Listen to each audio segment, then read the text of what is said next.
In the heart of the Eastern Hemisphere, a quiet tremor is echoing through the marble halls of global finance. It doesn't roar. It doesn't crash. It hums, low, deep, and unmistakably Chinese. For decades, China has dazzled the world. Skyscrapers rose overnight. Ports boomed with exports. 1 billion citizens stepped onto the escalator of economic growth. But in 2025, the escalator stalls. Not in a dramatic fall, but in a slow, systemic exhale. The numbers no longer impress. They whisper. 4.0% GDP growth, the lowest in modern Chinese history outside of global crises. Consumer prices falling by 0.1%, pushing the economy toward deflation, the quiet killer of demand. And behind the numbers? A trade war, a demographic reckoning, and a mountain of hidden debt. It began, some say, with steel tariffs and intellectual property disputes. But by 2025, the US-China trade war is no longer a policy debate. It's economic severance. Tariffs have soared to 245% on some Chinese goods. The WTO estimates an 81% collapse in bilateral trade. Not just numbers, real consequences: factories dimmed in Guangdong, layoffs in Ningbo, shipping lanes redirected toward Vietnam, Mexico, and India. For China, the blow is existential. Its economic rise was built on export-driven manufacturing. The world demanded, China supplied. Now, that world is shrinking. Supply chains are relocating. And China must ask itself, can we thrive if we are no longer the world's factory? Yet all is not decay. In the shadows of contraction, the industrial heart of China still beats. From January to April 2025, industrial profits rose 1.4%. In April alone, the rise was 3.0%, led by high-tech equipment and precision manufacturing. Sectors like electric vehicles, solar panels, and telecom hardware are not just surviving, they're sprinting. This is the pivot. From mass to smart. From exporting t-shirts to exporting semiconductors. But the pivot is slow. Too slow for a workforce of 770 million. Too slow for an economy once built on scale, not precision. To stop the bleeding, Beijing acts. In May 2025, the People's Bank of China cuts the reserve requirement ratio by 0.5 percentage points, injecting 1 trillion yuan, $138 billion, into the banking system. Interest rates fall to 1.4%. Liquidity floods the banks. But here lies the paradox. China is trying to stimulate demand in a system built to follow, not lead, consumption. And worse, that 1 trillion yuan doesn't vanish into small businesses or consumer pockets. It flows to local government financing vehicles, to keep zombie infrastructure projects alive. Bridges to nowhere. Malls no one enters. Apartments no one buys. The economy needs trust, not just liquidity. And that trust is eroding. Debt, like smog in Beijing's winter, is everywhere, seen, felt, endured. On paper, China's government debt stands at 124% of GDP.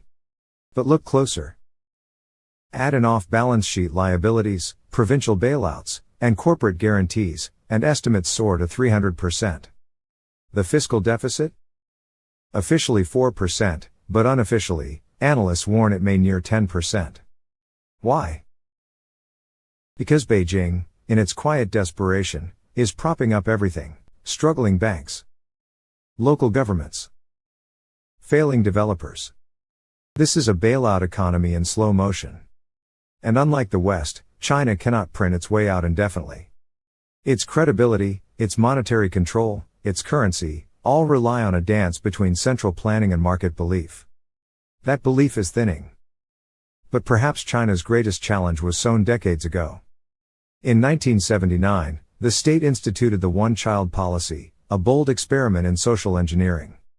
In 2025, it reaps the consequences. Fewer births. Fewer workers. More elderly. The median age in China now rivals that of Germany. By 2030, the working age population could fall by 100 million. That's not just a demographic stat, it's an economic curse. No workers, no consumption. No growth, no taxes, no youth, no innovation. And though the policy was reversed in 2015, and even replaced by pro-natalist incentives, young families are not biting. High costs. Urban pressure. Economic anxiety. China's population is not growing. It is aging in place. Foreign capital, once eager to tap China's vast market, is retreating.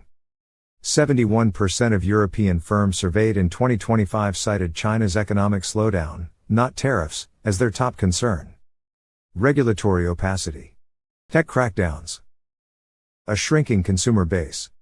These aren't cyclical worries. These are structural warnings.